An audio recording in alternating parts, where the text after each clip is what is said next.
Hi, everyone. Today we will be discussing the impact of Maasai women within Kenya's sex industry. Prostitution in Kenya is widespread. The legal situation is complex. Although prostitution is not criminalized by national law, municipal bylaws may prohibit it. 2. Nairobi banned all sex work in December 2017. 2. It is illegal to profit from the prostitution of others and to aid, abet, compel, or incite prostitution. Sections 153 and 154 of the Penal Code. 3. UNAIDS estimate there to be 133,675 prostitutes in the country.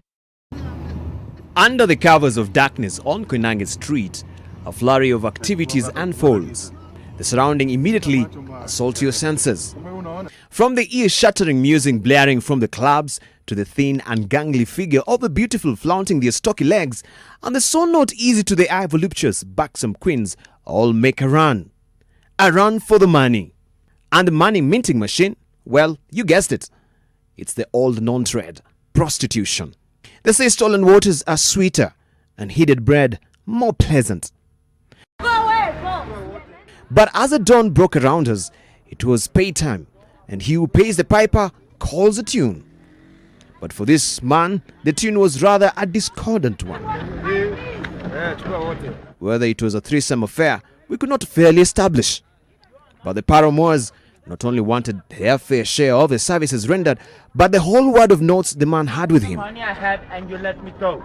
Okay, all right, no problem. Get rid of my jacket. Give that. Give back. No, get rid of my jacket. It so happens it was a tidy sum for one night stand, 30,000 shillings. And the paramours were not relenting. It drew a swelling crowd who saw the ladies were ripping off the man and began beating one of the ladies, stealing even her night collection. Finally, the man and one of the ladies vanished during the commotion, leaving the other in the hands of the angry crowd. Dibalainer, NTV. There are many Maasai women who are working as sex workers in the sex industry. Economic hardships, climate change, and peer pressure could be a reason why they are engaging. Sex workers are frequently stigmatized in ways that predispose them to economically marginal living conditions and that make continued sex work necessary in order to maintain household income. When they have no alternative source of income, they are less likely to refuse clients who obviously have a sexually transmitted infection or insist on condom use.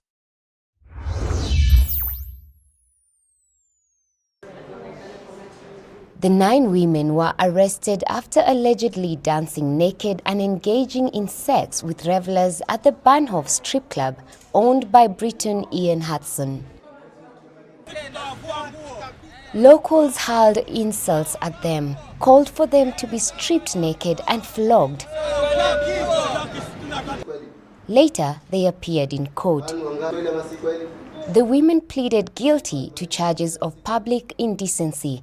Hudson maintained his innocence and denied exploiting the women. Demonstrators took to the streets demanding stronger action from the government to curb sex work. Despite the outcry, the sex industry continues to boom, with little regulation to protect the sex workers or their clients. Prostitution remains illegal in the country, but poverty and tourism both play a huge role in encouraging sex for commercial gain.